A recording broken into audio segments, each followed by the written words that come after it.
Number the Stars by Lois Lowry. Chapter 8. There has been a death. Through a haze of dreams, Anne-Marie heard Henrik rise and leave the house, headed for the barn with his milking pail at daybreak. Later, when she woke again, it was morning. She could hear birds calling outside, one of them close by the window in the apple tree, and she could hear Mama below in the kitchen talking to Kirsty. Ellen was still asleep. The night before, so shortened by the soldiers in the Copenhagen apartment, seemed long ago. Anne-Marie rose quietly so that she wouldn't wake her friend. She pulled on her clothes and went down the narrow curved staircase to find her sister kneeling on the kitchen floor, trying to make the gray kitten drink water from a bowl. "Silly," she said. "Kittens like milk, not water." "I am teaching this one new habits," Kirsty explained importantly, "and I have named him Thor for the god of thunder."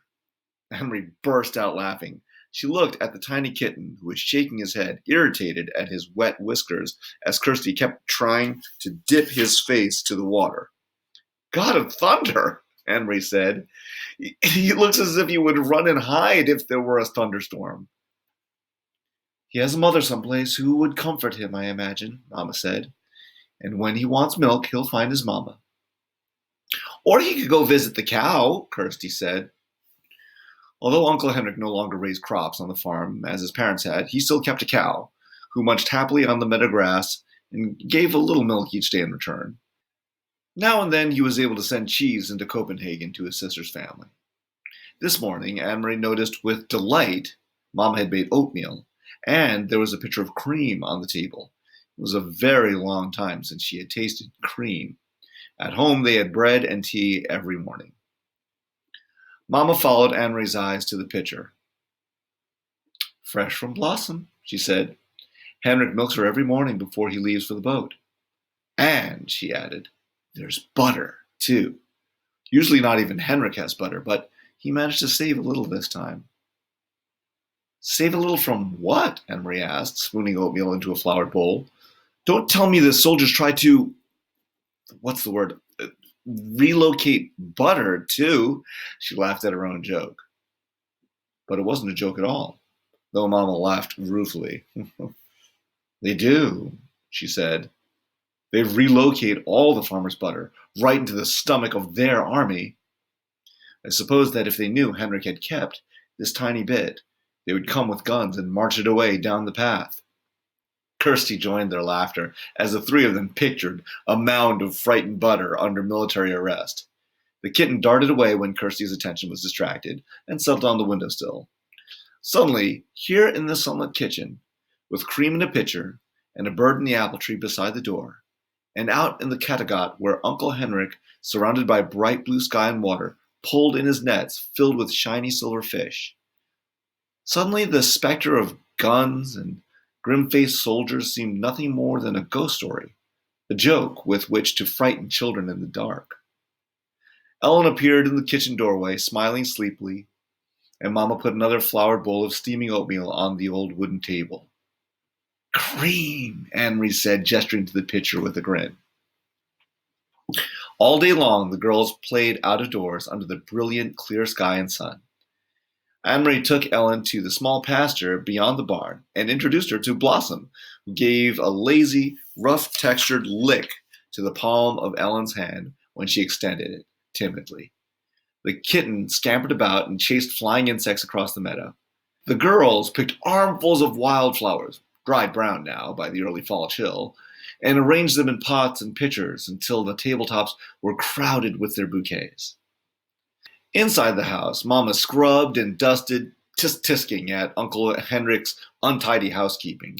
She took the rugs out to the clothesline and beat them with a stick, scattering dust into the air. "He needs a wife," she said, shaking her head, and attacked the old wooden floors with a broom while the rugs aired. "Just look at this," she said, opening the door to the little-used formal living room with its old-fashioned furniture.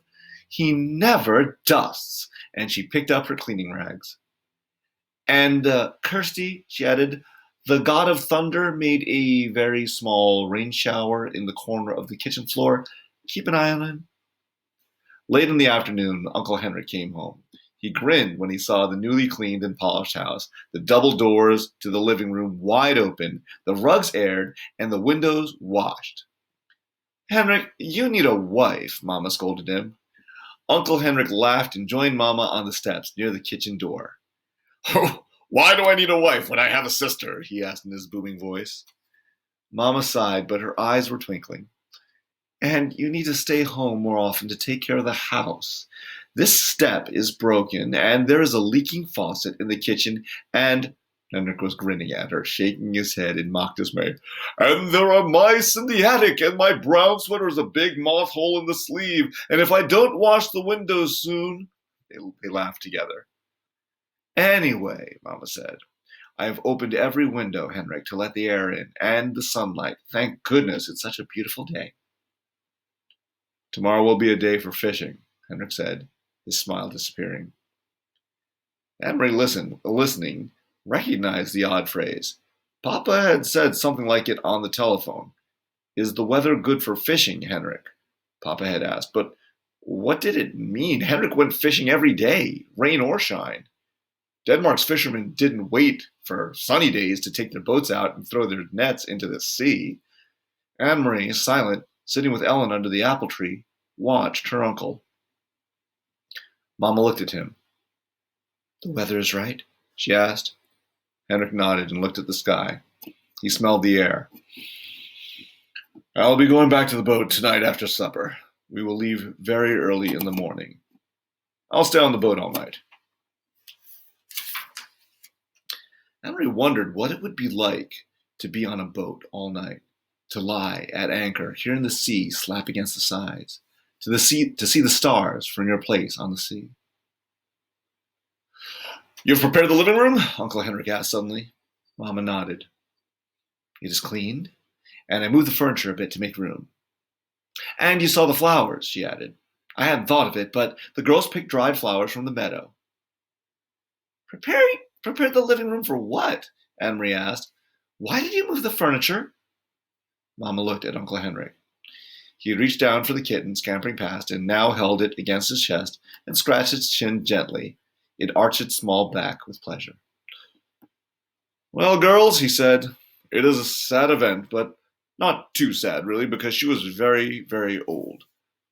There has been a death, and tonight your great-aunt Berthe will be resting in the living room, in her casket, before she is buried tomorrow. It is the old custom, for the dead to rest at home, and their loved ones to be with them before burial. Kirsty was listening with a fascinated look. Right here? She asked. A dead person right here? Anne-Marie said nothing. She was confused. This was the first she had heard of a death in the family.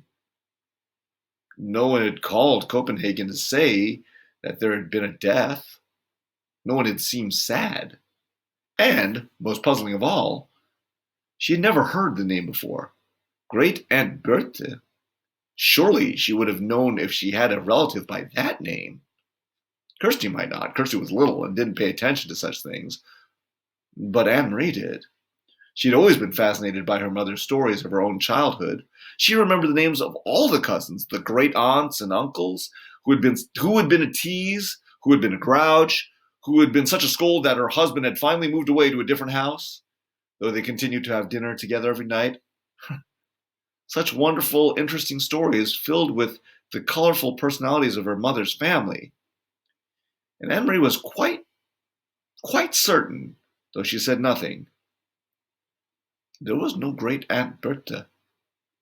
She didn't exist.